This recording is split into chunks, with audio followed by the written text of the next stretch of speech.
we didn't even know where our campers were on Sopranos. Like we'd all be sitting around and one person's thing smoking, like fucking laughing, like making fun of people and shit. And like, I think that was part of it. Like people would see us together and be like, "Wait, you guys like, why are you guys all together?" And it's like, "Cause we want to be." Yeah. Like,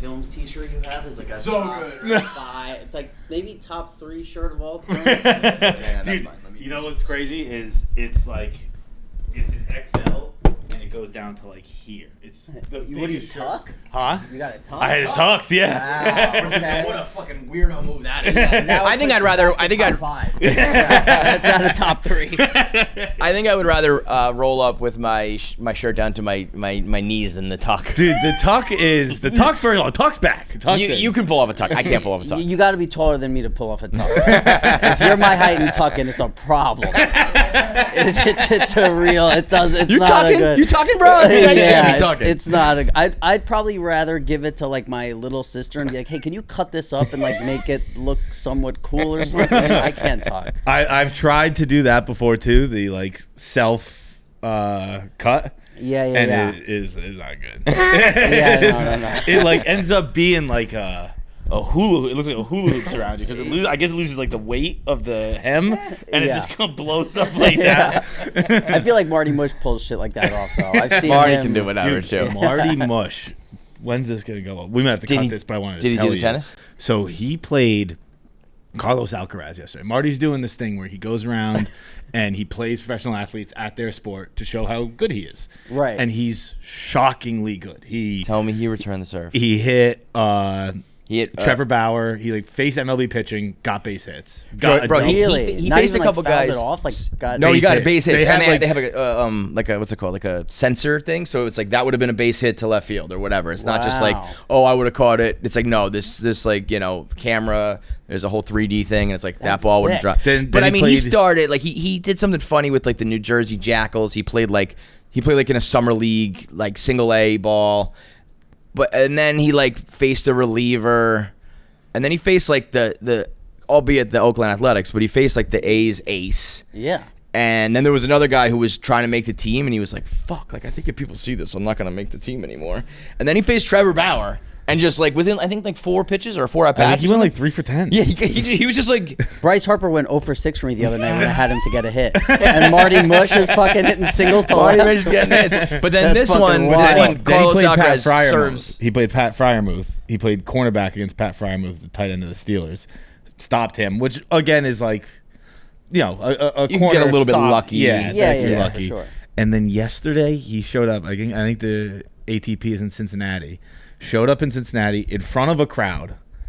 Returned the first serve from Alcarez. I knew it, dude. I'm Wow. so Marty also over COVID when everyone was trying to figure out content ideas, he got heavy into those trick shots, Yeah, I remember. And that. he was like throwing pencils into water bottles and shit. Yeah. And then they would get progressively crazier and sillier. And I think it was the pencil into the soda bottle from like across the room. And I was like, they said, how many throws is it going to take? How many pencils? And I was like, infinity. You're never going to leave this room. It's never going to happen. He did it in like 42 shots. And since that day, actually then the baseball one, I was like, bro, listen, you can do a lot of silly shit, but you're not going to hit Major League former Cy Young pitching. And he did. And so now I said, I will literally never bet against Marty ever again. Because Jeff D-Lowe did the same thing. He's like, Marty's great at a lot of stuff, but come on. Carlos Alcarez, he serves at 136 miles an hour. And I was like, I've done this 4 or 5 times. You could argue that a professional athlete is more nervous against Marty Mush. Probably. Like they have a lot more to lose. Yeah, and you see great wide receivers drop passes when there's no one around. So it's like, and now they're more nervous because it's like, oh my God, this is actually you fuck up against Marty Mush. I mean, you got the locker room has got to be just fucking clowning. Like what if Marty Mush goes like 10 for 10 against Bauer? What happens? Like what's the next thing? Yeah, I think you just get like a 10-day contract in the bigs. Bauer. What if Marty has to change careers? He's like, I gotta go play pro sports now. Yeah, I've been doing too well. What's funny about him is he just can't choose which one. He's like, tennis, baseball. I'm getting a lot of offers. He's got to do a selection, you know, get the hats. What's funny though is he doesn't look the part. He's tall, but like he still is pretty gangly. Yeah. And so it's not like it's, you know, like, oh, he's a natural athlete. It's like, but he is a natural athlete. He just doesn't look it. I don't know. Because then when he does it, it's like not like the prettiest swing or whatever, but he gets the job done. And he seems surprised when he does it too. Yeah. You know what but I I think mean? at some point he's got to start just believing in it. What about him and Bert in competition? There you go. Yeah. Bert's one of those guys too, the Mickey Mantle gene. Marty has the Mickey Mantle gene to the max, like maybe even more than Bert. Because everything Marty does, it reminds me of like I played hockey, so like occasionally I'll go play like men's league hockey, and it will always be some guy in incredibly old equipment who's fat and out of shape, and you're like, I am gonna fucking smoke this guy. And he's not good. He's not like, you know, he's not like he's fast or anything. He just understands the game. Like he'll have like bounce passes off the boards. You're like, I would never think to do that. Like, you understand geometry, you son of a bitch. Well, yeah, because you know, like the thing that's crazy about Marty is those guys probably go all the fucking time. They play like 5 times a week. And it's like, yeah, if I just like trimmed this layer of fat off me, I would be a star. So I can't be a star, but I play all day, and I know the angles. I know that, like, you know, these guys just show up. This is the first time you played in like 10 years. And I know that about you. So I'm going to do this, that, and the other thing.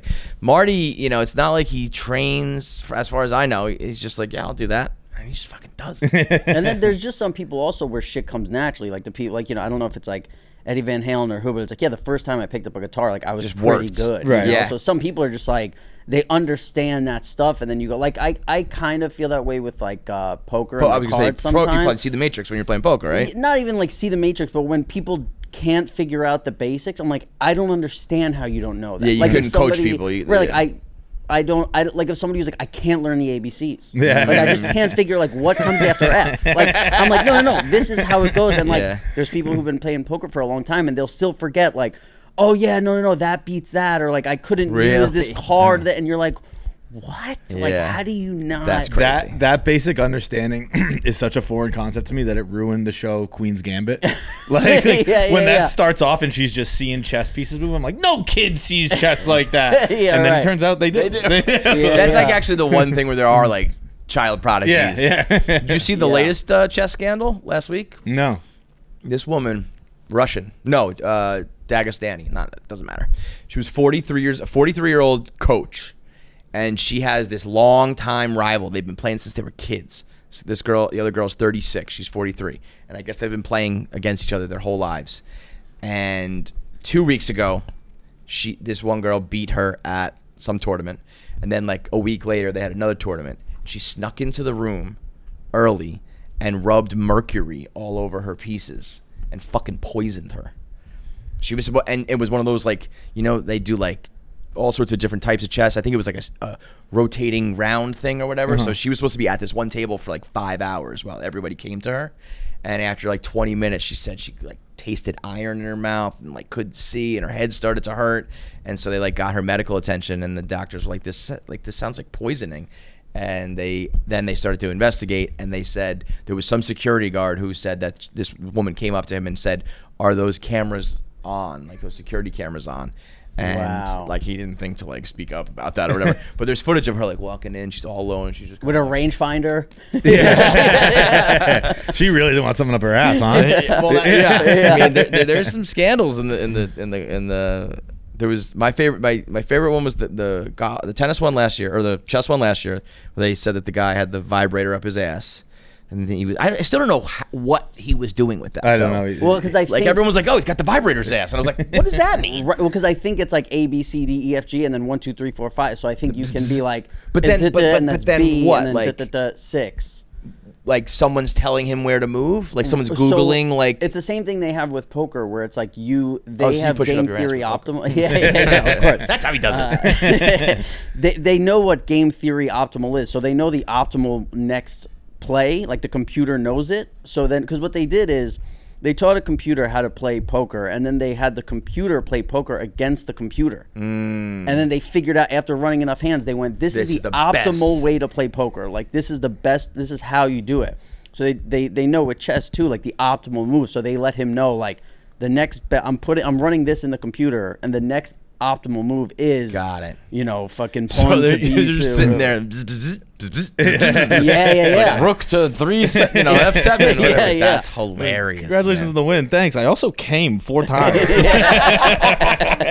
Magnus Carlsen loved this match. Let me tell you what. He was really celebrating. Like, we're gonna have to figure out a way to make these games shorter. It's getting out of control.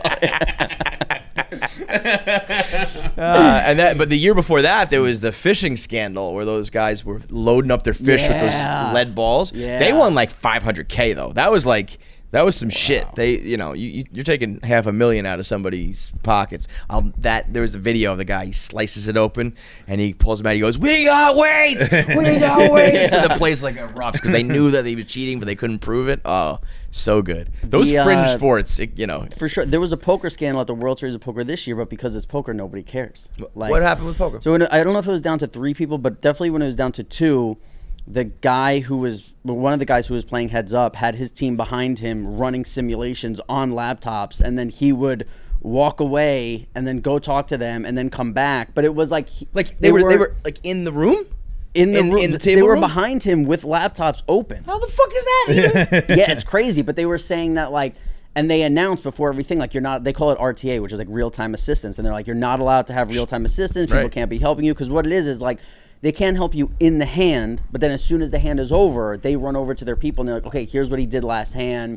This is what he did this time. This is the range he's playing. This is when he's betting this. This is what he's doing. And they're like telling him what to do. And they're saying like, you can't do that. So there's a big like argument in the poker community. That's like similar to the Astro stuff. It's like you can go back to the locker room or the dugout and you can go on your iPad and map the pitches. But if someone's banging on the cans mid at bat. But so if he got up, the hands done, and he got up from the table, he could walk over to those guys, and they could openly talk to him. Right, and they'll tell him that would be legal.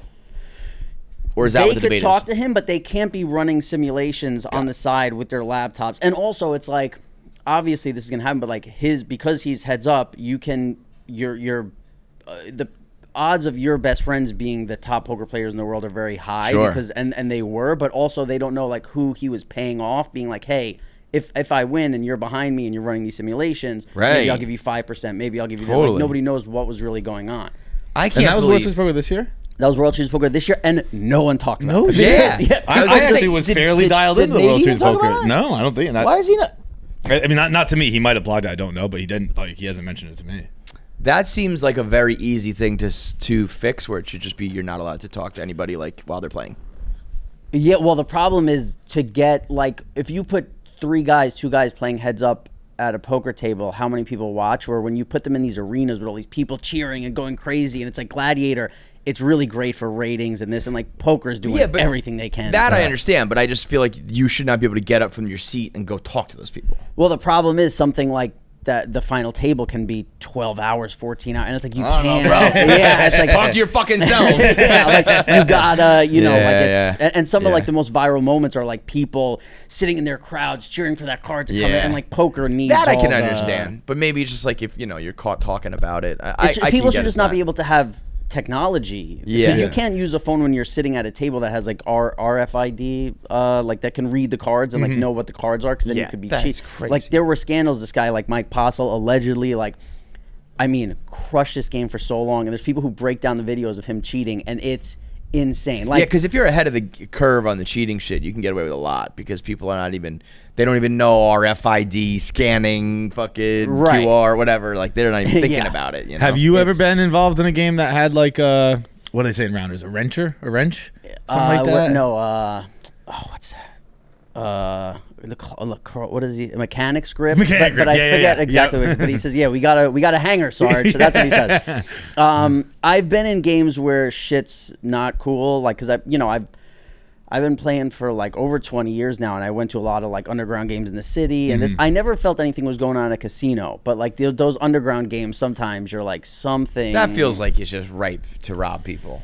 Right, but the problem is when you're living in New York City, you're like, what am I going to do? Drive 2 hours to Atlantic City every time I want to play 3 hours of poker? Yeah. It also is pretty cool to play underground games in awesome. New York City. It's so cool. Like, Even imagine you you guys are around running it. a scam on me and shit. It's pretty cool. Yeah. Were you? Was it a little before you? Like, was Molly's game? Was that ever with you? So they just played stakes they're playing for millions of dollars. Like Yeah.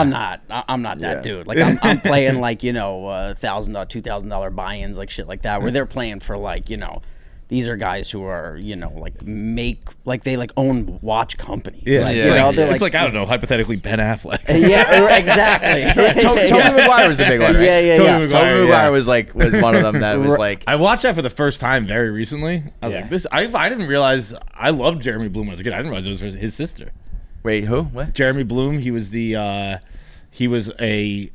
wide receiver and skier. Yes. And Yes. he was like the first person to kind of sue the NCAA because he could ski in the Olympics, but he still wanted to play wide receiver at Buffalo. Right. I forget if he sued the NCAA. I don't know. They had some kind of argument about Yeah. whether or not he could keep his amateur status and be an Olympian. I think he lost it.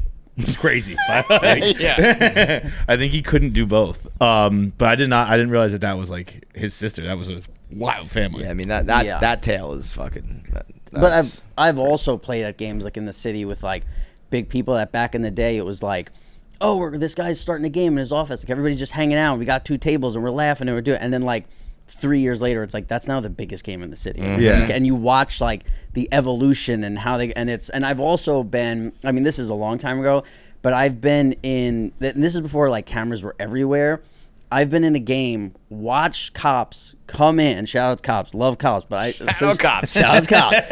I saw them walk in, talk to the guy at the Take game. a stack of cash and walk out. Yeah, I didn't see the cash. a duffel bin like, bag. because like when you're at a legal poker game and the cops come in, it's like, you're like, oh shit, and then like you saw how they were like giving like pounds, and they're like, yo, what's up? And I'm like, what? And then like they go, and you're like, okay, like, we're playing. And then you're like, I'm always coming back to this game because now you can't get busted up. And then I was at a game that actually got raided by cops.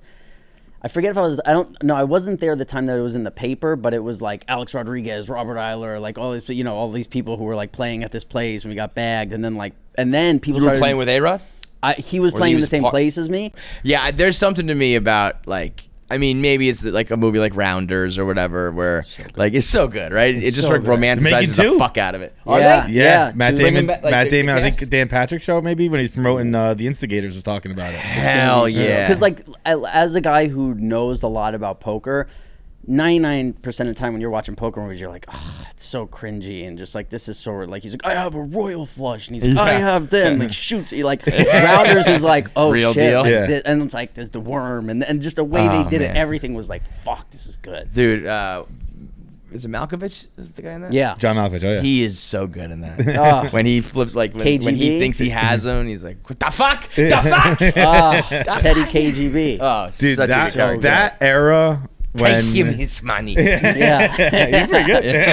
When like I probably middle school, like that era when poker was really hot was awesome. I'm not a big poker guy. Rounders into Moneymaker. Chris Moneymaker was like the yeah. You know, And then it was so sick. There were like all the sites were legal. You could play anywhere, and it was every night. It was like, here's a tournament for $27, and first place is like $40,000. You're like, what? Football's back. That's a great part of fall. Now we got a nice little window here. End of summer, start of fall. One of the highest fashion periods there are, because you can wear shorts and sweatshirts, shorts and sweaters, shorts and button downs, all kinds of great stuff. And when I say shorts, I mean one very specific pair of shorts. That's Chubbies. Okay, Chubbies, the original stretch short, put them on the map for a reason, and now they're blowing. They're blowing up. They've been blowing up forever. But they got everything. They got 3 different sizes of inseams. Whatever you're comfortable. You want to go thighs for the guys? They're out. You want to go mid-thigh? Fine. You want to go longer length, regular short? That's cool too. Chubbies has you covered in everything. They also got the casual Friday shirt you can pop on. Now you're really cooking with gas. A little formal up top, a little casual, whatever you want. Chubbies has you covered, and we have you covered specifically because if you go to chubbiesshorts.com, use promo code KFC, you get 20% off right now. Tell them we sent you. Tell them John. That's me. My name is John. Tell them John told you you're going to look good. Nice short, nice sweatshirt. Nice short, nice sweater. Nice short, nice button down. It's on fire. And also, don't forget, the line shorts. The line swimsuit. Greatest swimsuit of all time. Maybe you're going on a vacation in the winter. Maybe maybe you live in some place where it's still warm. Who knows? But if you need a bathing suit, classic lined swim trunks. Hasn't missed once. He was mentioning that to me, that you are no social media. No, yeah, I'm off the grid. But you do the podcast. You live the fucking life, dude. Yeah, but I love, and that's like, I'm so grateful for that. Like I can, like YMH has a social media team, and they're awesome, and they take crush care of it for and you. They're just, they do all Son that of a stuff, bitch. and I just, it was really the only thing that I'm like, I can't do social media. My ADHD just gets like out of control when I'm on social media. Yeah. So you were on it at one point, and they were like, "Fuck it." Very briefly, I remember I was on vacation with a bunch of people, and some girl was taking all these great pictures of all of us, and I was like, "Hey, can you put those on a CD for me?" And she was like, "Excuse me?" And she was like, "No, Come no." on. And this was Bro, like there's Facebook. a difference between I'm not on social media and this was can like- you put those pictures on? This was a while ago. I think I might have even said CD-ROM. Yeah. And she I have a was floppy like, disk here. And the way she looked at me, I was like, oh, now I know this girl will never fuck me. I was like, I just blew. And I'm like, I can't do this again. So she's like, listen, this is when Facebook was big. And she's like, get on Facebook and I'll send them all to you. I'll tag you in them. And I'm like, okay. So I started Facebook. That didn't last long. I was like, I don't like this. And then I remember I was dating this girl and we broke up and everyone was like, you gotta get on Instagram. And I was like, if that's what everyone's saying. So I was on Instagram for again, a very short period of time. And I was like, I just can't. I remember I was sitting up, I've been sober for 10 years. So it's I remember I was just getting into reading and meditation and trying to be I need to calm down and I need to do this instead of fucking drinking and taking pills all day. And I was sitting up by the West Side Highway watching the sunset and trying to chill and calm down.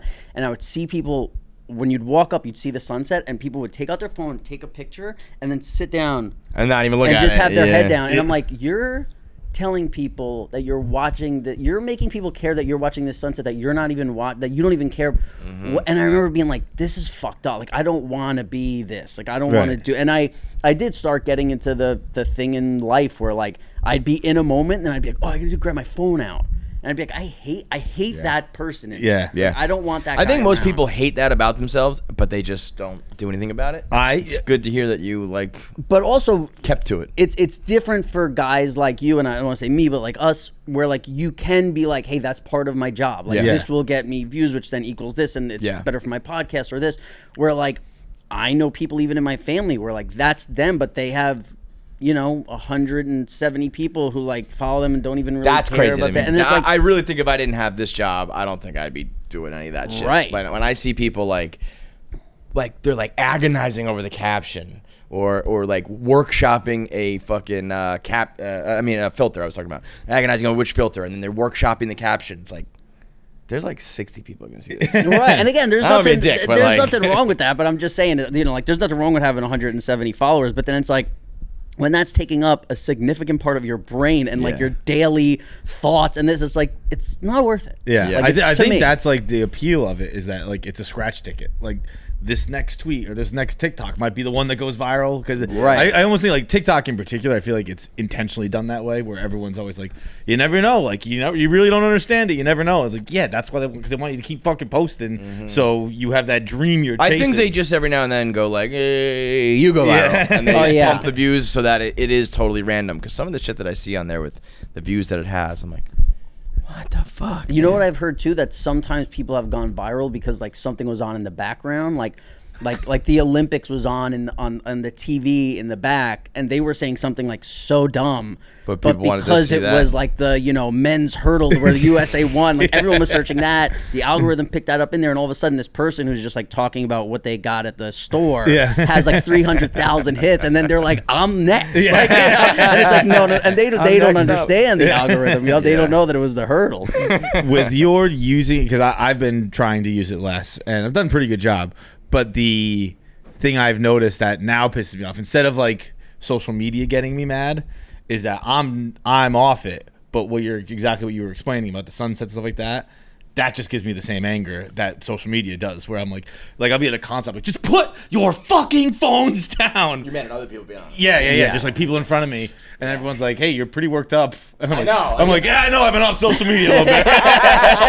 Yeah, you know, it'd be better if you would just take your phone out and calm the fuck down. Yeah. Go scroll Instagram for 20 minutes, bud. It's like when Charlie Kelly's like, hey, grab a cigarette, some coffee, relax. I mean, concerts are ruined. I mean, just Ruined. It's and you go, you're so dumb. Yeah. Like it's you can't, because I, like everybody, the first time I went to a concert and had a phone like that, I was at like a Jay-Z concert in Madison Square Garden. I'm like, oh, like capture this. Filming stuff this, and then like the next day I was like, that was dumb. Yeah. Like I'm never gonna watch this. And then like 10 years later, people are still in the front, and it's like, no. Or but fireworks, also, bro. And now you're like, Fireworks. I got to get the Fireworks. 250 gig iPhone. I got a lot of pictures saved. They're all stupid pictures. Get Right. rid of all of them. One of the all-time moments of, and this is like when all this stuff kind of changed for me too, was when Mariano Rivera retired. And I remember there was a great fucking like photo of him from behind, like the 42, and he's got the fucking hat up. And you see the people, I don't know if it was on the cover of whatever, but like you see all the people in the crowd, and half of them are like this. Yeah. And it's like you could have been, you were at that moment where ESPN was filming. People went to college. People went to college to learn how to film this moment that was going to be out forever. And you thought, no, let me take my iPhone 3 and capture this. And now, like, that photo's in the Hall of Fame. Yeah. And you go, you telling your kid, hey, you see that iPhone 3? Daddy's behind that, and you gotta feel like such a piece of shit. Like, that was one of my moments where I was like, this will never be. You will never see me at a. You're that guy, because because every now and then there's a picture where there's like 1,000 people with their phones out, and there's one like grandpa who doesn't, and they circle him, and they're like, this guy, he's living in the moment. That'll be you. I'm grandpa. I do exactly. I had almost the exact same thing where it wasn't Mariano Rivera. It was whoever the horse that won the last Triple Crown was. Exactly the same thing on the cover of Sports Illustrated. Same shot of the finishing at the Belmont. Yeah. And every phone was up.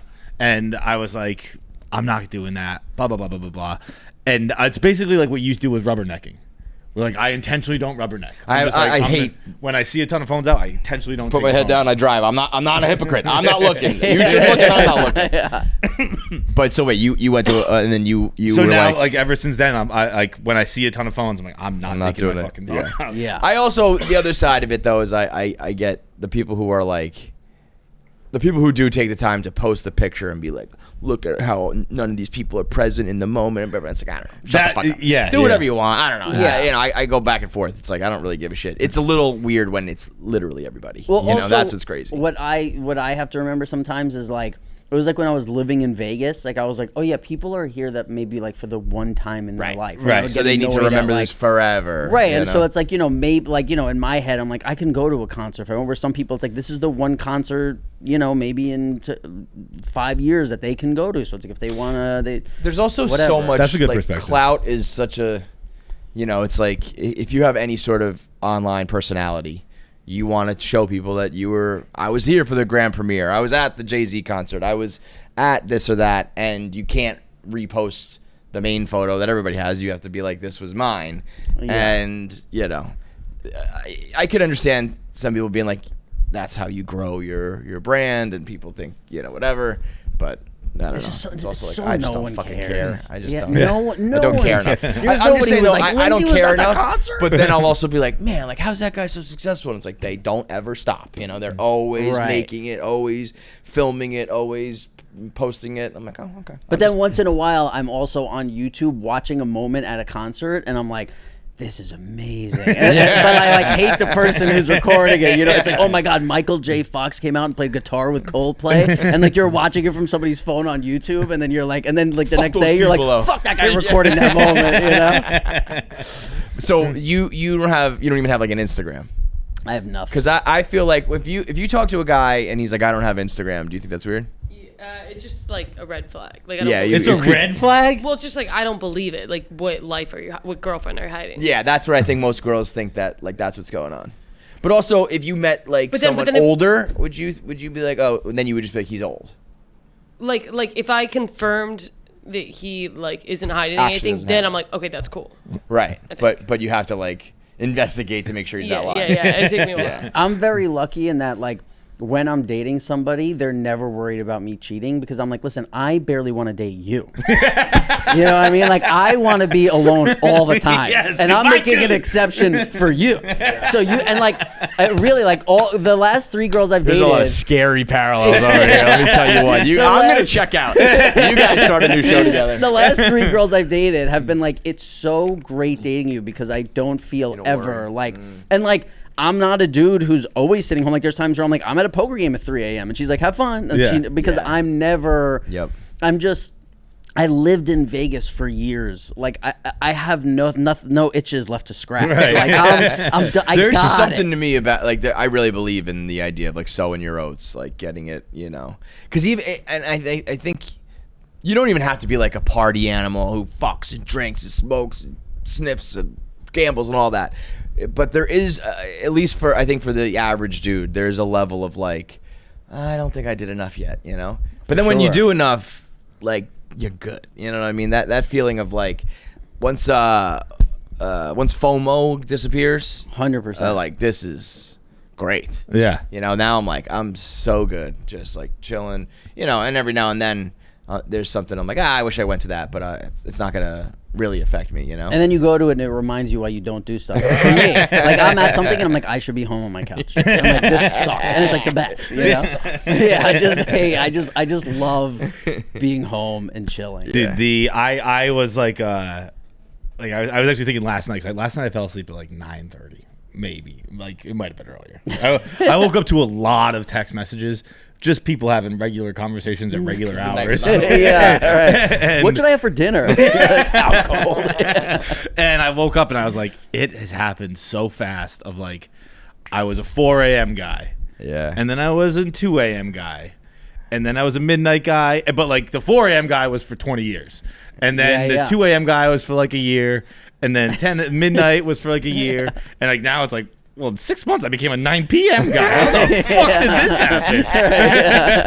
happen? No, you want dinner at 4:30. Yeah, I do. Oh, man. I do. When people are like, we're make dinner reservations, I'm like, please say you want to do like the first sitting. Like the 9:30 reservation? No. I'm like, AM for breakfast? Are we talking about? What do you mean 9:30? I'm done. I'm on second dessert and I'm in my pajamas, dude. I Get went to outta here. dinner last Thursday night, something like that, with a group of people, and someone in the group chat was like, how's 7? And right away I was like, done. And then everyone else was like, I was gonna say like 9:30. It's like, Fuck no. I'd be like, sounds a little too late. Yeah. I mean, if you ask me like what is dinner time, I would say 6 p.m. Yeah. I would be like, breakfast is when you wake up in the morning. Lunch is like around 12 and 1. Dinner's at 6 o'clock. Yeah, if I'm that's eating dinner my at dream. 8 p.m., it's like a monumental day. Like, something has really, it's like, whoa, remember that? Like, it probably happens twice. And I eat the same thing every day. I just eat fucking like sweet green. I'm slowly learning. Oh, I guess that's a little bit different. But every time, you know, everything on social media is a medical diagnosis. You know, I eat like the same food. I'll get on a kick and I'll eat the same food for maybe like potentially every meal. I'm talking for like 50 straight days. Same. And people are like, that's a sign of like autism and ADHD. And I'm like, I don't know. So I is commenting on my life. Fuck you. Like, what are you doing? Yeah. I mean, I'm like, I think it's a sign that I like tacos, but you know, whatever. Maybe I also have, I need Ritalin or something. I don't know. Yeah. But and I'm then just on that eating the tacos. Leave me the 50th fuck day, alone. like, I walk in there and I'm like, this place smells disgusting. I'm like, I want nothing to do with this place. And then 3 months later, I walk by and I'm like, I'm back. You know, that's the fun of it. It's the when, best. When It's the best. the addiction comes back, you're like, Yeah. all right, I'm back in. And that's why girls know I'm not cheating too. I won't even cheat on Sweetgreen. You know what I mean? I'm at Sweetgreen every day for 3 years. They like open the doors. scheduled and I'm just, man in the world. I don't stray. Yeah, What if a stray. girl wanted to have your location on? I've been hearing a lot of that fuck outta recently. here. I think Fuck, I wouldn't even. That would be the end of us The talking. relationship, yeah. If a girl's like, I want your location. I don't know done. why I've heard a lot. Unless I was going to a poker game and she was saying like it was for my safety and like I really You believe, actually like, might need to, If yeah, I was to like be fair. in love with her and like believed her and she was like a really good person, I'd be like, okay, I could see you wanting. Chances are she's lying about that to get you to turn it on. and then never turn it off. Yeah, so she yeah, has it yeah. all the time. I just need it for the tonight. And then, Yeah. Dude, But that's the only one. I feel like I've just been hearing it everywhere, podcasts and Instagram, and maybe it's just my algorithm, whatever. I think it is lunacy that it's even like remotely a thing. Let alone, I almost think it's become kind of like the norm. Like It's 100%, particularly with women, but like. Well, girls sharing a little bit different. Like girls, like all the girls have their locations on. I think that's even a little silly, but I get it. You know, If might a girl you might wants- get raped. I get it. Yeah, but what the fuck are you gonna do with I know. your It's like, friend? I mean, like, it looks like she's in Brooklyn. She's probably getting raped. I don't know. You know, If a girl wants your location and after she says that you still want to be with her because you do love her, I think the next step is then talking about the trauma. yeah. Like, Of let's why work she our wants way out your, of this. yeah, you have to be know? like, what happened to you that you need? Because like the last couple girls I've dated have been my age or older, and like if a 41-year-old girl's asked me for my location, I'm like, this outta is here. a huge. We're like when I was 24, like if a girl said that, it's like I understand there's insecurities or this. We're now like we're at an age where it's like, listen, Yeah. you got. I guess if somebody was like, you know, if they're articulate enough and old enough and emotionally like intelligent enough to be like, I have an issue with this. This will set me at ease. No. I still don't. I was gonna say I'm trying to. No. I think it is patently ridiculous that it's like, I will electronically track you wherever you go. Yeah. That is insane. I think all like that, Insane. the ring cameras everyone uses yeah, all over the place totally now. like- crazy. And I'm also, like, you just know what I would like to do if a girl said that to me, I'd be like, you know what, here's my location, and then go out that night and then come back the next day and be like, you have my location, right? Everything was good. And then she's like, yeah. And I'm like, you know, I fucked 2 bitches last night. I was in Sweet Green. I was fucking these girls in Sweet Green. Just saying, fuck 2. Like, it's like, what? How do you? Yeah, that that makes is- no sense. Yeah, Like, there's but no. I was hearing.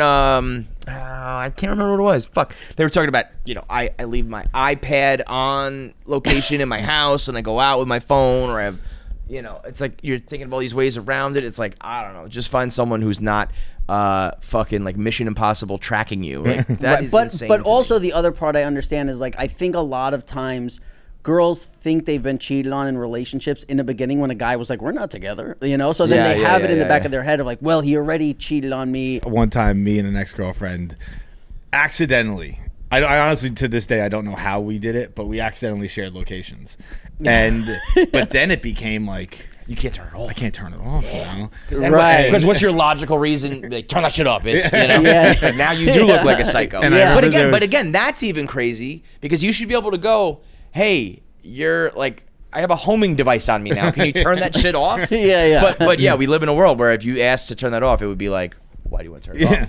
And I remember one Sunday she texted me, and I was just hungover on the couch in my apartment. And at the time, she was very Italian and from New Jersey. I had never seen Godfather or Sopranos. That did not sit well with her family. Right. And Yeah, they're like, are you gay? You bring a gay guy home? and like on a Sunday afternoon, I got a text and it was like, hey, my mom wants you to come over and watch The Godfather. And I was like, I was laying on the couch so hungover, and I was like, I can't even fucking lie to her. She knows exactly. I wanted to be like, I'm at the office, or like I got something to do today. And I was like, all right, I'll be there. Yeah. That sounds like a Costanza She's like, I'll storyline. give you a blowjob. You're like, that's an offer I can't refuse. It's funny you say that. The guy Pavs, who was just in here a second ago, said when he was growing up, he was not allowed to watch Jersey Shore because it was like a bad representation of the Italian culture. Oh, I didn't realize that's why. Yeah, because we were talking about Sopranos and whether or not you had seen it, and then Jersey Shore came up, and he was like, "Yeah, my dad forbid me to watch Jersey Shore. He said I would rather get caught by my parents watching porn than watching the Jersey Shore." Yeah. Some episodes are pretty close to the same thing. Yeah, I mean, Whenever I hear Jersey Shore, they're like, I fucking love Jersey Shore. It was the best. But it's iconic. I mean, Right, it it's literally the is like, you know, a pillar of reality TV. It's so good, but like I'm a germaphobe in like a lot of ways. I have a little OCD with stuff. Whenever I hear Jersey Shore, my body goes ugh, because I think of Snooki running around on the Jersey Shore in her slippers and then getting back in bed and sleeping with those slippers on. It kind of changed my life. So where like I bring like my own sheets to places now. Like I always bring my own towels. Like when I travel somewhere, I bring my own. Like I clean towels at home. I put them in a bag and I travel somewhere with them because I'm like I cannot. I also lived in Vegas for years, and I saw what people do in hotel rooms. Yeah. And I'm like, I can't wipe my clean face with that towel. this towel. Yeah. I can't. I just can't do it. I mean, every hotel room is covered in cum. But Vegas Yeah. ones have got to just And be even more so, covered in towels cum. are covered in cum. Yeah. I mean, they're That's what they are. I thought they were cum towels. Yeah, there's so much cum on hotel towels. It's disgusting. And I feel the same feeling I get when I think of Snooki with the slippers in bed. I get when I go to grab a towel, I'm like, I can't do it. I can't dry myself off here. Dude, I actually very recently have started to be like that. Like with I don't know when it happened. I don't know what the impetus for it was. I like at night if I get up and get a snack and I go into my kitchen and like I'm barefoot and I think like, damn, like all these dirty sneakers have walked on this floor and now I'm gonna put it in bed. Yeah, you're an adult. You've become an adult. Is that what it is? Yeah, it's like my kids run around hate with it. like fucking, mud all over them and shit all over them, and they just jump around. They don't think about shit. And then when you're an adult, you're like, oh, this is disgusting. And don't get me wrong, I haven't changed anything. But like, Yeah, I mean, I put my dogs right back in my bed. Don't get me wrong. But I'm thinking about it the whole time. But we interviewed a couple times. As I get older, I'm realizing I'm a disgusting piece of shit. Dude, I woke up the other day with just raspberries mashed in my bed because I fell asleep with like I was trying to eat healthier, so I was like snacking on like frozen raspberries, and I just fell asleep and I just like rolled around in them. It was like The Godfather waking Well, dude, up. that happens when you eat raspberries at 9:15. You maniac! What are you doing? You should know better.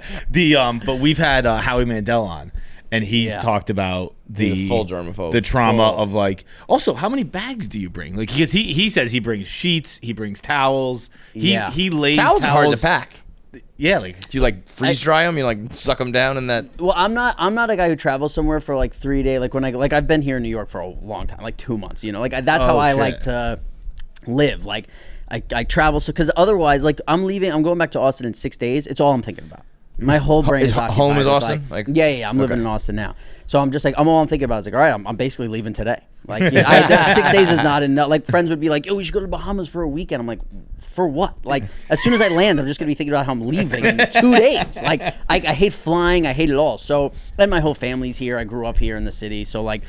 I have a big suitcase and I'll like clean one towel, like I'll put it in the washer, get it out, and then I'll put it in like a clean garbage bag because I don't want it to be in the suitcase where it's dirty. Yeah. So I put it in there, and it's like it's thin and good, and you just put it on the bottom, and then I feel. Oh, I love having my own towel somewhere. Psycho. Yeah, full. Yeah. Like I don't deny that everything you're saying is true. Everything's gross. Everything's germy. I'm just like, whatever. And it's just, you know what it is? Like, people are like, you think about this stuff all the time. And it's like, no, it's the opposite. I do things like that, so I never think about it. Because otherwise, I'm like, I will be thinking about it. Yeah. I'm watching TV and I'm like, my face is covered in other people's cum. Like, just whose cum is on my face right? Like, I can't do it. So now I bring my towel. I never think about it. I use my towel. I never. And so like, do you freak out about like every like doorknob you touch? not at all. Because I'm like, I'm somebody so it's just a towel who's, thing. Yeah, because I always wash my hands before I eat or before I do anything. So I'm like, yeah, I always assume my hands are dirty. So when I'm touching stuff, I grew up in New York City. I'm like, yeah, I get it. You wash your hands after you pee? It depends if what goes down. Like, because sometimes I pee without touching. Would you piss all over your hands? Yeah. Well, sometimes I can pee without touching any. You know what I mean? Yeah, you get in yeah. there clean. But usually, I just peed when I got here, and I did. You wash your hands. Yeah. But if I'm home, no way. Yeah. Okay. No, never. Right. Yeah, of course, no. Right. Dude, I despite all the thinking about it, like I went to see a movie the other day and I took the subway and then I like opened door handles, got to the theater and ordered popcorn, sat down in my seat and was like, fuck.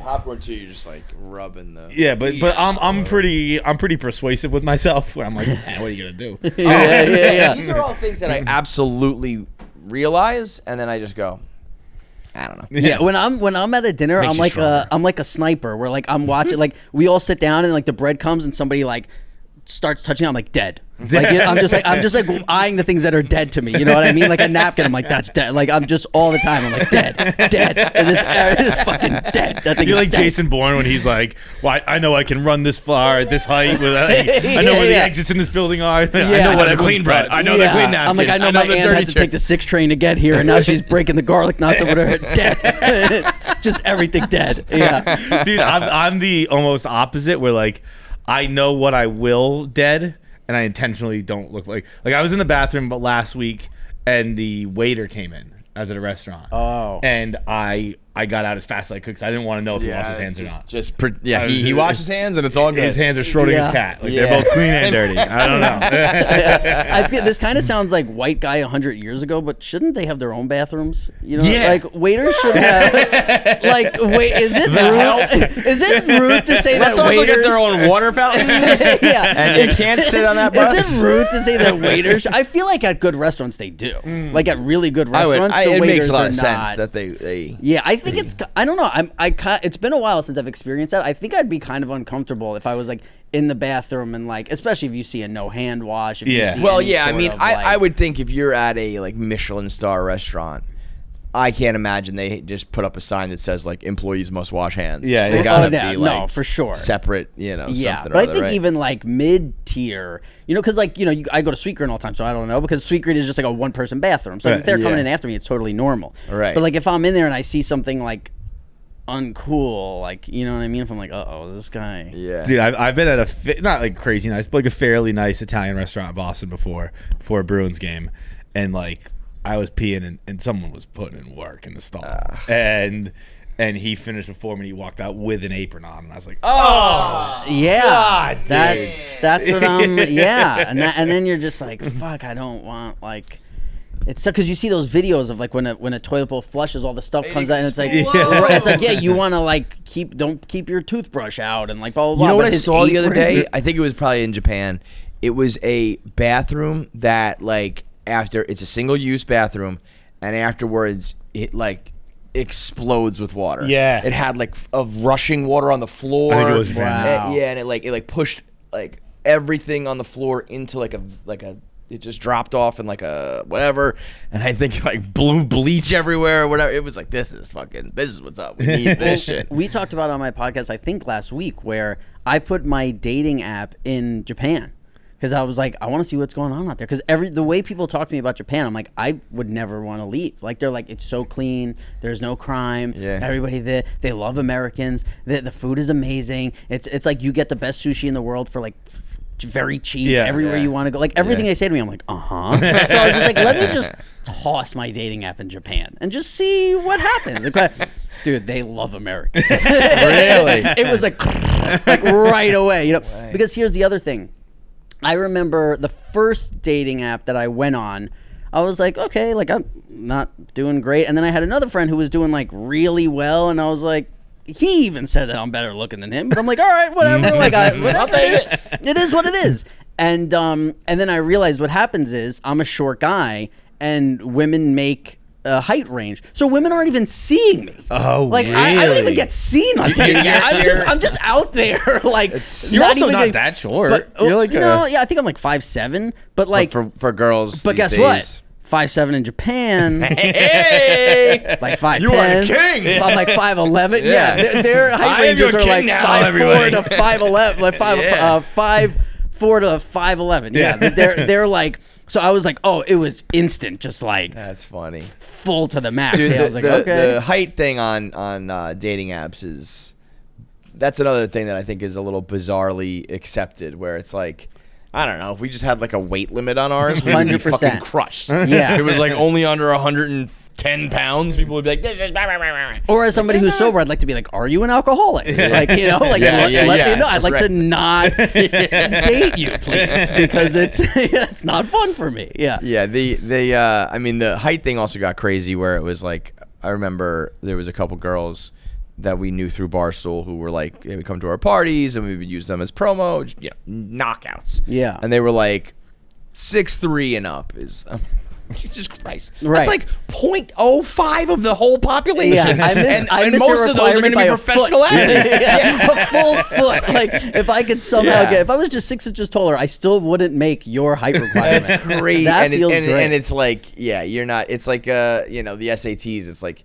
This college is not even looking at you, right? You know? And then when I went on another dating app, I was like, "Oh, I'm doing so good on here," and I was like, "Oh, this is why. No height. You can choose to put your height or not." And the first one that I was on, it was mandatory to put your height.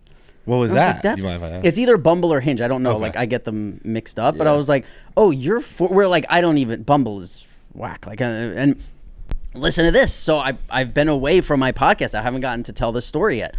I've been on Hinge for like 2 years maybe, and because after like COVID, I was like, all right, I got to do it. I was like 3 years, however long I've been on Hinge, and I've been on Hinge for so long. I've never gotten an email from Hinge. Like, why would Hinge email me? So I get a house with my family in Wildwood, which is Jersey, for a week. And we're there, and about day 5 or 6, I get an email from Hinge. That's like, you're banned from Hinge. And I was like, what? Like, I haven't met anyone on there in months, so I'm like, why would I be banned from Hinge? And it doesn't tell you. So your brain is going nuts because it's like, you're banned. And it goes, if you want to appeal, email us back.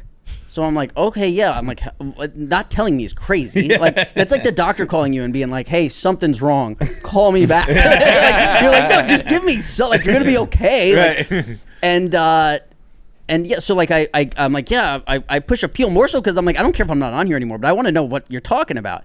And I guess what happened was, because we're in Jersey, Jersey's like, Sopranos is still big in Jersey, and all these women reported me for impersonating AJ Soprano. No way. Yeah, so Hinge, it's me. I'm on Hinge. Yeah, like, I mean, I was on Hinge, and you kicked me off. Wait, you're still not back? No, now I'm back. Okay. I sent them an email because I was like, why would I be getting kicked off Hinge? Like, I haven't met a girl on here in months. Like, why would somebody, like, and even if I did, like, I do nothing. Like, how could this possibly happen?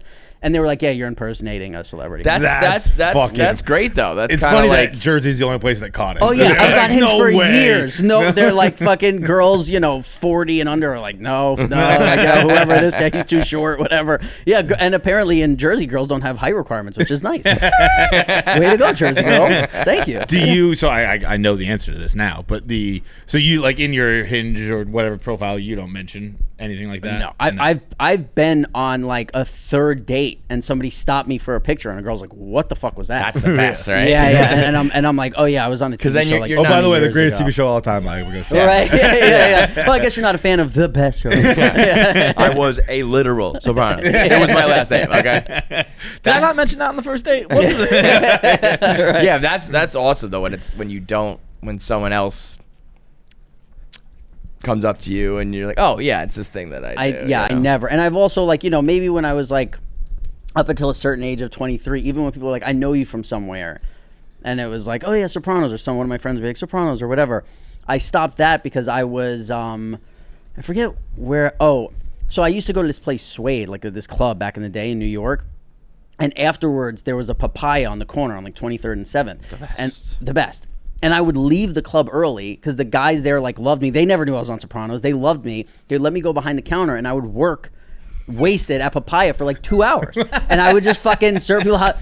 So I'm at a club one night with a buddy, and the DJ is like, he's like pointing at me in the crowd, and he's like, come up here, like, to the booth. And he's like, I know you. And I'm like, oh, I don't know, man. Like, where? Because I was going out a lot at the time. I'm like, maybe we like party together. And he's like, no. He's like, I know you.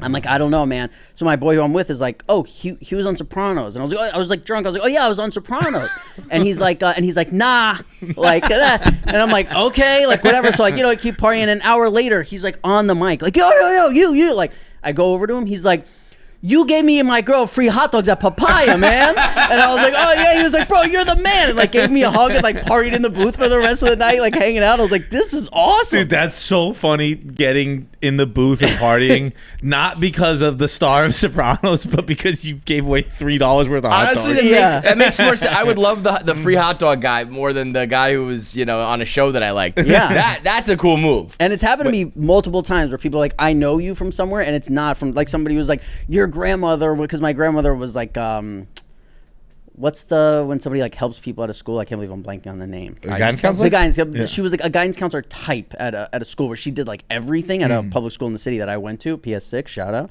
And she like was amazing, and people remembered her forever. And then I remember like one time somebody was like, I know you from somewhere, and it was like Sopranos, and they were like, no. And then like a bit after, they were like, you're Peggy's grandson? And I was like, yeah. And they were like, oh my God, like that. And you just feel. One of the worst feelings in the world is when you're worst. like, oh, I was on Sopranos, and they're like, yeah, I've never seen that. Yeah. Like, and you're like, oh, like, Well, it's you horrible. also, it's different for you. you were young, so you looked so different, and like, you know what I mean. It's not like a signature look that like some of those other guys had, where it's like they were the exact same the whole way. Right. But yeah, there's it's usually for us. It's usually a girlfriend. You know, the guy will know, and it like. He wants to take a picture, and then I'm like, "Do you want to take a picture too?" And they're like, "No." Yeah. Right. Like, why did I even ask? You put your arm around him, and then you go to put your arm around her. She's like, "Get the fuck off, you weirdo." Yeah, 100%. Okay, never mind. Yeah. Terrible. You're fucking feeling. tailgating at a Jets game. She's like, I don't want to be here in the first place. Like, yeah, exactly that. One of my favorite things in the world to do is go to live events. Any kind of live event. Concerts, comedy shows, Broadway plays, football games, basketball games, hockey. Well, basketball games not so much. Hockey games, baseball games, doesn't matter. And when I do, I use Gametime, because Gametime is the official ticketing partner of Barstool Sports and has been a divine partnership. I just went to the U.S. Open, going to see Oh Mary on Broadway shortly, going to Sox September 9th. I'll be at the game at Fenway. They're awesome. No matter what, they've been fantastic forever. But they just added the new GT Picks. Okay, it's on the Gametime app. You show up to any event, show up to your chosen event, you turn on the Gametime Picks thing in the top corner, bang, best deals right there for you. You don't have to waste your time fuddling through, that's not a word, muddling through thousands of different ticket options, different prices. Boom, they got you set up right there. Boom, like that, like I'm saying. Boom, right there for you. So go to an event, turn on GT Picks, see if there's something unbelievable right there for you. It's the best way to spend an evening, spend a weekend, spend a night. You got to be in the building. Okay, so download the Gametime app right now. Use code KFC and get taken care of for your next event. Thanks to Gametime, official ticking partner of Barstool Sports. What made you come back into media?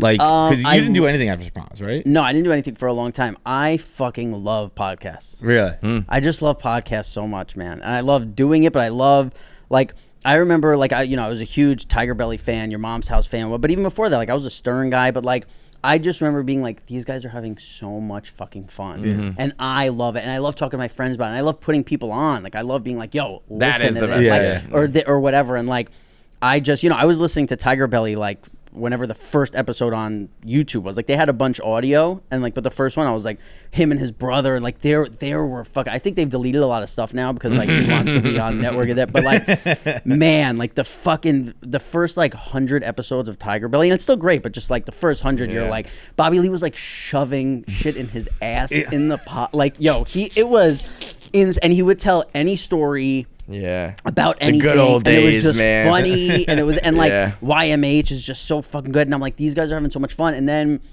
I wanted to start a podcast with Jamie-Lynn, who played my sister on the show, and our other buddy, and we did. And then because of starting that, I went and did YMH, and like hanging out with Tom and Christina, I was like, this is the most fun ever. And I also, as somebody with like OCD, and I don't drink, and this, hangouts to me are not what they used to be, where someone's like, let's hang out. I'm like, I don't really want to, but like a pod where it's like, come from this time to this time, and you're like, okay, there's an end. We know I could do this. We're instead of like, so what are we doing now? It's like, we're doing the pod. That's a good call. I love the hang, and also like now it's been a year I've been working with like Tom and Christina, and like just getting they're like, yeah, go see our friends like here, and like I'm going to a comedy club on Thursday, and they're just like, what, like, that's I'm hanging with a good crew to be in. Yeah, and they're like, oh, here Tony Hinchcliffe is coming on your show, and like this guy's coming on your show, and like you're just like, yeah, you're hanging like a show. You show up to work, and like Bert has like a barbecue pit outside, and he's like barbecuing meat, and you're like, no, this is what's up. Yeah, that's a very, we've said like here where it's like, oh, if I hit the lottery, like, I would not quit. Like if I hit the lottery, I just keep coming to work and hang out because I don't know, I like hanging out, and it's like get to see a lot of cool people. That's the perfect way to kind of like explain it. Like, that crew. I mean, we've had enough guests and done some fun shit, and it's like, oh, I did home run derby, wiffle ball with Big Papi, and met Pedro and all this cool shit. And then I like how your two examples are Red Sox. Hell yeah. Hell yeah. I mean, for me, it's like, it's not gonna be with the Mets. I don't want to do the Yankees. So, but when we, especially recently hanging out with the YMH and Bert gang, it's like, so this guy is a billionaire. This guy is the best sushi chef on the planet. This guy is a Ferrari dealer. This guy's this, that, and they're all just like, "What's up, man? How you doing?" Yeah, and there's like, also something that of like, because normally if somebody's like, this guy's a billionaire. I'm like, oh, I don't know, like, well, okay, No, whatever. but like, they're like, but if you're like, oh, if Bert is like, you're this guy's down a with them, billionaire and he's sitting yeah. there with no shirt on with like barbecue sauce on his face, you're like, what's up? Yeah, You're like, no, these this guy guys- gets it. all those guys, they were in like t-shirts and flip-flops. They were like hanging out at the bar. I was like, this one's the billionaire? Yeah. What the fuck? And it's just all like, if it's like if you're in that thing and like you get, and then like there is something like you start referencing YMH with somebody and it's like, oh, we've known each other for like a long time. Yeah, And that's you're a like, big. You get this shit. We actually and- just had a call yesterday of a guy calling up, being like telling the story about how I had told the story and he related to it. What was the story you told? I was thinking I should just tell the story because he's not gonna let me. Have you ever heard of cracking your dick, like cracking your knuckles? Have you ever heard of that? Doing that with your dick? Think so, but I'm confusing it when guys like break their dick. You know, when guys, like, break- Well, I can crack my dick, Oh, okay. and it makes a pop, and it just kind of feels the same way as cracking your knuckles. Wow. And does it relieve like stress? Wow. Does it relieve like stress? It does I guess feel- I've heard of that, but I didn't know it was the same as cracking your knuckles. Yeah, it's kind of like it's in the base, and it's like it's the okay. same feeling. It's like it's the same thing as cracking anything else. the base really. makes more sense to me. I was imagining like at the midpoint of your No, dick. no, yeah. It's like, Okay, at it's the where base. all the other Okay, things yeah, are going yeah, on. okay. I don't know. It all meets. Right. And All the meats. Yeah. Jackie, put on a sweatshirt. And this guy was like, I fucked this girl, and I mean, he had a whole lot of details. It's like I came on her back, and I was going to get the towel, and then as I was cleaning myself off, I cracked it, and it got really weird because she was like, "Did you just break your dick?" And I was like, no, but these two guys on this podcast I listened to said that they could do it, and she was like, what the fuck are you talking about? And he's like, so I never talked to her after that because of embarrassment, and then I ran into her at the bar, and she said, hey, you're the guy who cracked his dick and never talked to me again. And then he slow plays it, and they ended up getting married. Oh, wow. And he was like, the point being that when they hung out for like the first time after they reunited, he was like, hey, do you want to listen to that podcast that I told you about? And he's like, we listened to all 5 straight years after that of you guys, and we've listened to all 12 years of your podcast, and now we're married. And I was like, fuck yeah, because there is some sort of like, the fans. You do like almost know each other automatically because it's like, especially if you know someone's listened for a long time, it's like we have the same tastes, or like For sure. we can cut the bullshit in between of like, are we friends or not? We almost know you're automatically going to be down because we're the dick crackers. We get we're getting married, like, so there is a very if you have a good real podcast audience, there is something to that where it's like, And then there's the stuff you don't expect too, where like I didn't expect to talk about like my sobriety a lot and like not drinking that, but like, and then you get letters of people. Like I remember early on, we got a letter from some guy who was like, I was 3 months clean, and he was like, I was about to use, and like I was in my car listening to your podcast. Like, I don't remember the exact details, but it was like, I was this amount of months clean. I listened to your podcast, and like I was about to fall off the wagon, and he's like, I'm happy to say I'm still clean, and like this. awesome. And I was Yeah. like, what? yeah, we get a lot of that where I'm like, Dude, we've had people be like, your show is like the reason I didn't kill myself. yeah. And I'm Yeah, like, yeah. You should kill yourself. Oh, this is it? Guess what, buddy? You should fucking. See, the new thing now is like this trip to New York recently. Like 2 days ago, there was a guy who stopped me on the street, and he's like, "Dude, your show changed my life in ways I couldn't even describe to you. Can I get a picture?" And in my head, I'm like, he's talking about the podcast. I'm like, yeah, it's just two of us in front of mics. Not a big deal, really. We're just having a good time. And so now when anybody's like, I love your show, I'm like, thanks, you love the pod. Subscribe. Yeah. Like and share. Yeah, they kicked me off the dating app. I'm like, oh, because I'm a huge podcaster? They're like, no, because you were on fucking Sopranos, you tool. No one listens to your pod, you fucking asshole. That is fucking hilarious. The show. Yeah, the show is great. Yeah, I didn't kill myself because of your show. I'm like, oh, thanks. It's like, it was 20 years ago. I was like, shh. No. How did things come about with YMH? 'Cause I know you had another pod before, right? Yeah, so we were doing a pod. And so what happened was, actually, we were in talks with Erica at first to come do a pod here. Oh, wow. So I knew me, that. Jamie, and my friend, before we ever started the podcast. But what happened was, Jamie was in contract with, I think, Podcast One or somebody. And in her contract, it was like, you can start another independent podcast, but you can't work with another company. So we were like, okay, so like, I had exchanged a few emails with Erica, and she was awesome, and I was like, I like told her what was up, and she was like, yeah, well, and we were like, oh, maybe we'll do our year of independent. Or like Jamie had 9 months left in our contract, whatever. And we're like, maybe we'll do the 9 months and see where we are with our pod. And then like COVID hit, world got crazy, and then like right out of that, we went to do YMH, like me and Jamie, and I just like set like on the first episode we did, I was like hitting them with like how I know, like I'm a huge Stoolie too, but I was a huge YMH, and like I'm like, oh, this guy and that guy and fucking Tony John and like this guy. And talking about they have their own little cinematic universe. Exactly. Too, yeah. So they were like, oh yeah, and they were like, oh, got numbers after, and we're like, yeah, we'll stay in touch and this, and we're just always like, I was sending them shit for the pod, like I'd be like, yo, I think this is funny, or like, you should do that, and we're always laughing and had a good time, and then.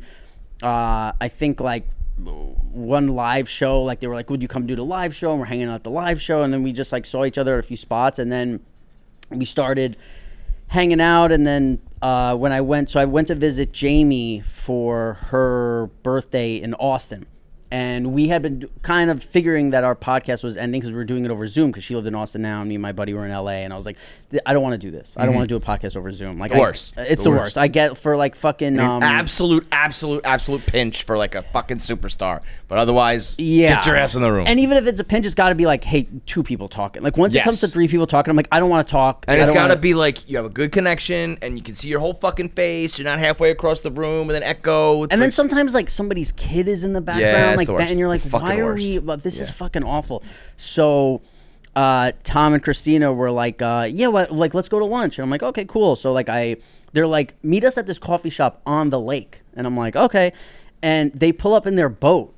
And they're they get a coffee, and they're like, let's get back on the boat, and like so I'm like, oh cool, like where's the captain? And Tom's like, oh, I'm gonna do it. And I'm like, do you know how to drive a boat? He's like, like, nah. And he was serious. He was like, I could just see Tom doing that exact thing. I can see his face going.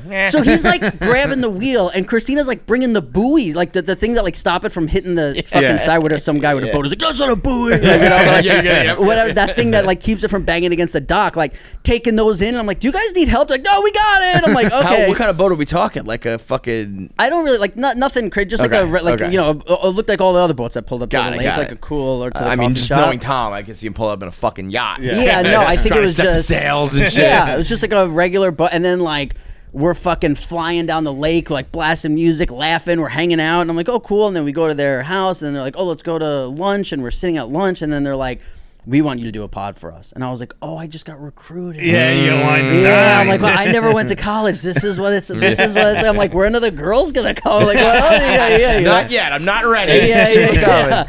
And I was like, it's a great crew to get recruited by, man. Yeah, and I was like, dude, this is like, I think also, like, and Rogan says it all the time, where they're like, we just hate actors. Like, actors are such douches. And I think that they like that they met a guy who's like, yeah, I was on a TV show for like 10 years, but I was like, I'm not an actor. Like, I don't. It's a great distinction. I've been on a TV show for 10 years versus I'm an actor. Yeah, and even when I was on Sopranos and people would be like, what do you do? I'd be like, I play poker. Like, I was never comfortable being like, I'm an actor. Because I was just stupid. a fucking kid. You probably should have said I'm on the most popular show. Saying I'm an actor just to me sounds in my head. No, but I get that. So but you should have douchey. said I'm on The Sopranos. That was maybe a missed opportunity. But that's not even, to me, that's not even like what I did. You know what I mean? It's like, I also would watch like James Gandolfini and Edie Falco, like what they did. And I'd be like, oh, what I do is not that. I'm not acting. I'm showing up and being like a prick one day a week with it while they're like studying. They have fucking coaches and they're like, they're doing these methods that I don't know about, and I'm like, oh, I just like show up and be a read dick. the lines, like so like be my 9-year-old self. yeah. So I'm like, I'm not like. How old were you when you started? So when I got into show business, I was 6. I started with commercials and shit. Sopranos, I was 12. And you were playing like a 12-year-old? Was that like yeah. Just like playing a really kid and whatever. And then so you probably ran from like that till what, like 22. Oh wow. Yeah, it was 10 years, but we did 7 seasons. They call it 6A and B, I think, to like yeah. Whatever. So you wanted to be an actor as a kid, or was that like your parents were kind of like never, not at all. So like I was walking down the street. And the guy who's still my manager today, I was with my dad, and he was like, "Oh, like he's your son is like handsome or whatever." And but this is like before being gay was all right, and like he's a gay, and he was like, my manager's a gay guy, and my dad is like a, grew up in New York City, like tough kid, like at the time I think was benching like 315. He's on a Harley, like my dad's and my dad was not my dad didn't like this. Yeah. Like, my dad didn't like that. He's like, your son's cute. Like, you know, like, Your dad probably had the right instincts. for sure. Yeah, 100%. Like, I don't think you need to be. 6-year-old be like, hey, pretty hot. Yeah. I'm not benching 315. I don't have a Harley, and I'd be like, get the fuck away from my son, man. This guy's like, I've been watching your son, and let me tell you, he's beautiful. Yeah.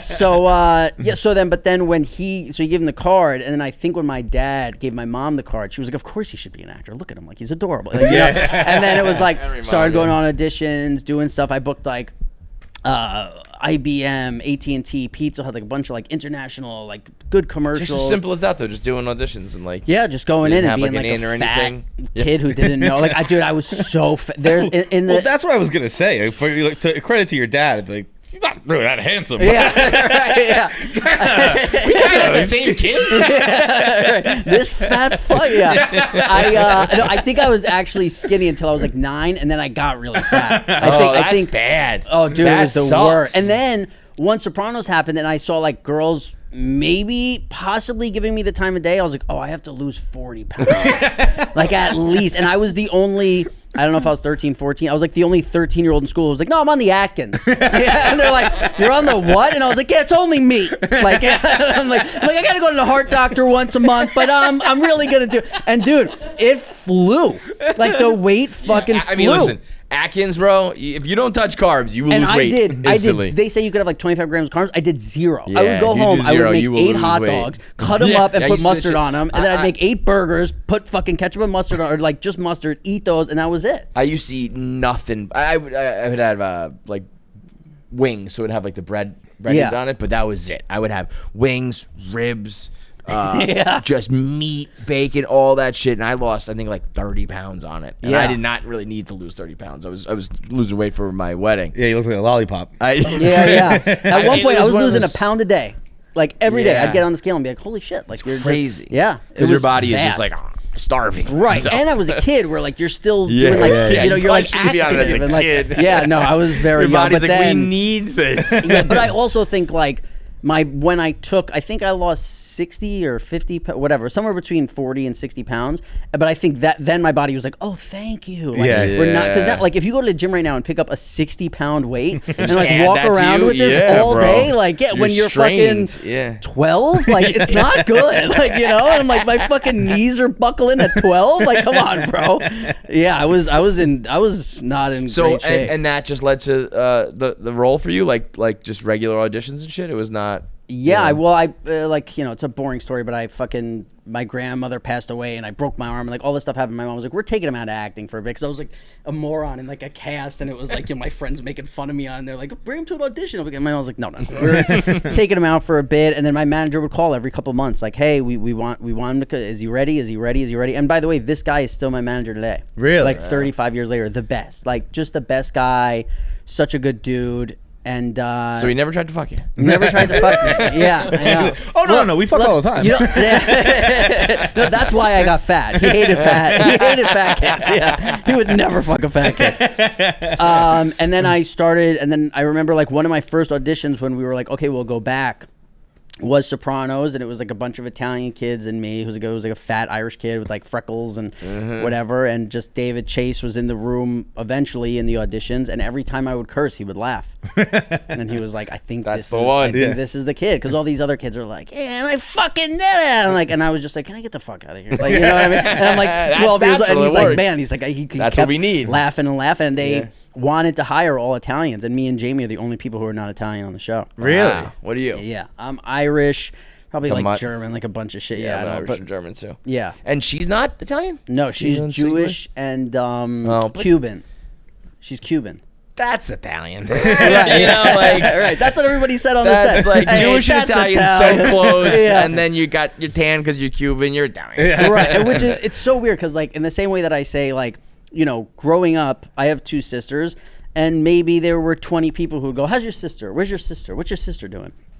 But in Sopranos, there were million people who would be like, your sister, where's your sister? So like people are always like, you didn't hook up with Jamie or nothing. I'm like, I think my brain thinks she's my sister. I don't even look at her in that way in this. Yeah. And there's also part of me. No, You're lying, bro. You're lying. I never. I would have telling me you didn't first see Jamie-Lynn Sigler and be like, I want to have sex with that girl? I Crazy. And listen, I'll tell you, Drea De Matteo, yes.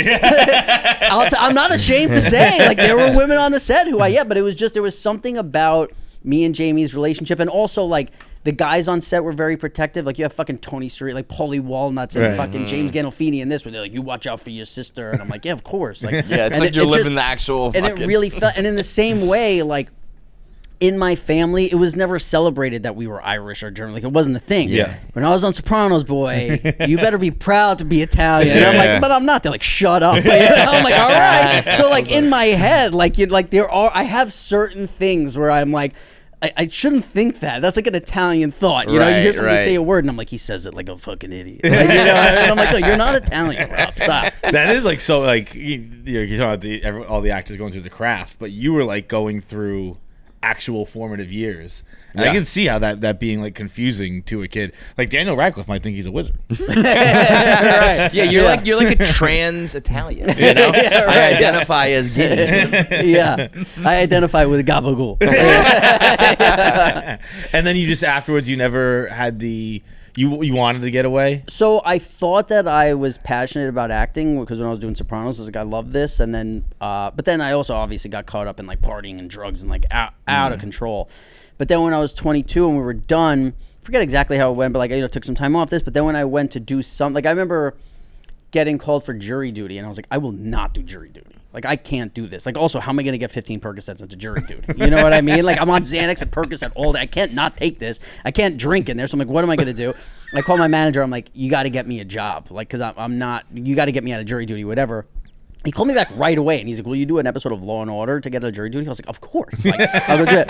And, I did other stuff, like acting and other small things or whatever, and I was like, oh, I'm not passionate about acting. I was passionate about Sopranos. Like, I loved those people, the cast, the crew, the writers, the directors. Like, they were like a family to me, and I loved seeing them. I loved being around them, whether we were working or whether we were hanging or whatever. And, when I did other acting, I was like, this is not for, like... It's also when you start working at 6 and then like you're an adult and you're 24, 25 and they're strangers going, hey, stand there, put this on, eat this, cut your hair like this, wear that. I'm like, something like that. I don't need you, motherfucker. Then I'm Italian again. I'm like, yeah, I don't need this. Like, I don't need you telling me what to do and whatnot. But and you also probably had substantial amount of money for at least, right? Like, yeah, like I had a good, and I also was like, I never lived above my means. I was never like a superficial, like I've never owned a car.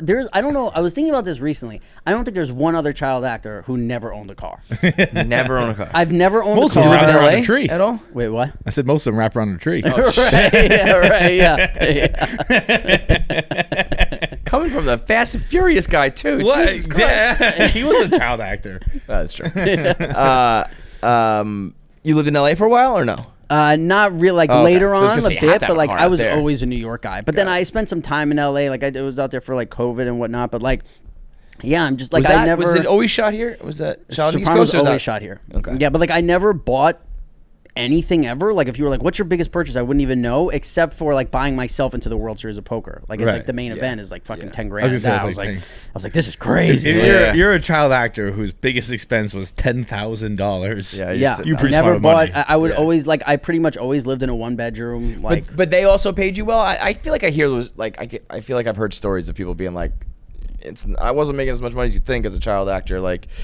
It depends on your residual situation. It depends on a lot of things. But like, listen, I love HBO. They're great to me. They're very nice over there. They this. But if you look at the top, what people say 10, 20 shows of all time, like we are nowhere near in pay to what the other ones are because we were never in residuals. Like and that's partly because of, there's a lot of cursing and murder and sex and this. Yeah. But also HBO has HBO on demand. Right. So nobody, like, there's people who were like, I watched your whole season last night. I'm like, that doesn't, good for you. And you never got on, like, TBS, TNT, they never did that with Sopranos? They did, A&E ran it, I think, for, like, one thing. But we didn't, enough. I mean, we got whatever. And again, like, I'm not complaining. I'm just saying when you compare it to, like, there are people who think like, oh, would you fly here private? Like, and I'm like, no, unless I'm with Tom. The comedians make way more money than but also recently Tom was like, hey, I want to do this thing. And, I don't know. It's been talked about a little bit now, but he's like, I want to do this thing. He's like, will you act for me? Like, will you act in this thing? And I was like, all right, send. And he's like, I'll send it to you. And I looked at it and I was like, yeah, all right, come on, let's do it. And so really? I did something for him. And again, I don't know what you're allowed to. I always hate talking about stuff where like, I don't know what I'm allowed to say. But it's, I think we're doing something with it. And I think it's going to be pretty cool. Fuck yeah. That's sick. Yeah. So that's been fun. And again, even where it's like, I was in the dream situation where it's like with Tom, people around who were great, they were doing a great job. I was like, this is not for me. Like, you're just like, I'm waking up at fucking 5 a.m. to go drive somewhere, and then you have like this production assistant who has to have eyes on you all day, and you're like, I gotta take a shit. Okay, you know what I mean? And there's like this like 24-year-old girl waiting outside, like, yeah, Robert's taking a shit. Like, it's just like, it's very uncomfortable, and it's also like, we got called a few years back, me and Jamie, and it was like, do you guys want to do a Super Bowl commercial? And it was like, okay, like, and it was the most money I've ever made in one day in my life. It was the least amount of work I've ever done. Super Bowl commercials are where it's They were very good to me. I love them. Yeah, it was very nice. But I remember like being very uncomfortable in that role of like, you're the actor on set. So like people are coming to, and they gave us like this fucking huge trailer with flowers and anything you want, and like people would come knock on the door and be like, oh, it's gonna be another 45 minutes. Do you need anything? And I'm like, no. Do you need anything? I was very I'm not. Yeah. Where like when you're in a podcast and like somebody comes in and their fucking feet are on, and like this is where I feel comfortable and you're chilling and like people are normal. Where like in that acting world, there's just this not like, I'm like, I don't know. It feels fake to me. No, and I get that. I don't I like get that. being around the Yeah, I don't like friends. feeling like, even when we used to do our shows, our live shows, they're like, do you have a rider? And he was like, can I get some Sour Patch Kids? And I was like, that's it, we're good. Can I not dehydrate? Else? Like, maybe water and yeah. some cookies. Yeah. Everyone else has these grand requests. Yeah, and it's like, pick the red I'm good, M&Ms man. out. And like, we've talked about this before, but like, you would hear arguments on sets of shows in LA, because that's the other thing. We were all New York actors, Right. And a lot of people say when you get a lot of LA actors is when things get kind of kooky. Mm-hmm. And they said, like, people would argue over not who has the biggest trailer, but whose trailer was parked closest to set. That's insane. Because you're going, I'm walking another 100 feet than that person, and I'm more important than that. And like, we didn't even know where our campers were on Sopranos. Like, we'd all be sitting around and one person's thing smoking, like fucking laughing, like making fun of people and shit. And like, I think that was part of it. Like, people would see us together and be like, wait, you guys, like, why are you guys all together? And it's like, because we want to be. Yeah. Like, Just we're hanging out. here. Yeah. Yeah, it was never just like, oh, there's that guy, there's that guy. It was like, when we would be in LA, I've talked about this a lot, but it's like, we would be like, all right, we're at the Emmys after party, and we would be like, all right, grab 4 tables and pull them over here. They'd be like, no, you're all sitting over here. We'd be like, no, we're not. No, no. We're like taking fucking shit. We're bringing 4 tables over there, and we're like, we're getting fucking bottles of booze. But so who was that? Like which part of the Everybody, the whole, all the Yeah. guys. So like, Tony Sirico, who was Paulie Walnuts, James Gandolfini, obviously, who played Tony, Vincent Pastore is great, who played Big Pussy, Steven Van Zandt, he was a fucking rock star in Springsteen for years before. Like, Crazy. But all these guys, I mean, Johnny Ventimiglia, who played Artie Bucco, is one of the all-time greatest hangs. Really? Oh my God, man. He's one of the best hangs, and he's just so chill and fun. Michael Imperioli is fucking awesome. Yeah. Steve Sharippa is the best. Like, and it's just, and it would bug people out that like, which actually it's weird because I kind of felt that here where it's like, I never get starstruck. Like, I've been in the business for 30 something years. I don't really care. Like, if you meet somebody who's cool, it's like, oh, that's cool. But like, when I was coming up here, I was like, I love Barstool, and I was like, not only am I meeting some Barstool guys, but also it's like, oh, this is where like oh, that's where we go through the can, like, you know what I mean? Like, you're like, that's you're bugged into it. out. Like, Wow. you're like, this I is didn't know it was like the that. whole. Oh, You know, dude, you know. yeah, I'm gonna send Big Hat a video today when I'm running up here. He knows, like, I'm all in. Yeah, I love. All right, so you and Jamie have the pod. Not today, pal. Not today, Thank you, pal. yeah, not today, pal. How often is that out? Comes out every Thursday. Thursday, right. On the YMH network. It's over there, yeah, or anywhere you listen to pods, whatever. Oh, we got to give a big shout out to Christina, who had the greatest cancer announcement of all time. Christina P. I call it an announcement because she almost did it that way. Well, like, I do have a bone to pick about that. What's that? When she's like, you should beat it like Hitler beat the Jews. I'd argue the Jews I won was that gonna say, fight. at the end, the Jews got the last laugh, which is kind of how I feel like cancer does. So I don't know what you're putting out there. Just like Christina. I would choose a different analogy. Like, I think yeah. the Jews won. I think the Jews won. She texted me before that Don't came tell the out. Jews that. She texted me before that came out, being like, "Hey, I don't want you to hear this on the pod. Like, I want to know what's going on with me." And at the end of the pod, she's like, "Don't say anything nice back to this. Like, she's like, I don't want you to say you're gonna get through this." And then she's like, "Just talk about something different." I'm like, Yeah, when okay, she said it struck such a chord. It was so funny. When she's like, "Don't tell me you got this, mama." Yeah. Yeah. Oh, God, What I was hate telling that her would be too. really funny is if she started getting better, and then all the well wishes made her bad. Like, it made her worse, you know? She's like, "Oh, I don't know. Everyone's saying get better." And now I'm hate feeling... this. Yeah. I told her, "You're rich. You'll be fine." Yeah. Of course. You got enough money. You'll be all right. Yeah. All right, dude. We appreciate the time, man. Thanks so much. Yeah, Thank of you so course, much. man. That was a real pleasure. Thank you so much, guys. All right, thanks for watching. Make sure you subscribe, like, and leave a comment below. Click that button. Or I'll cut off my finger.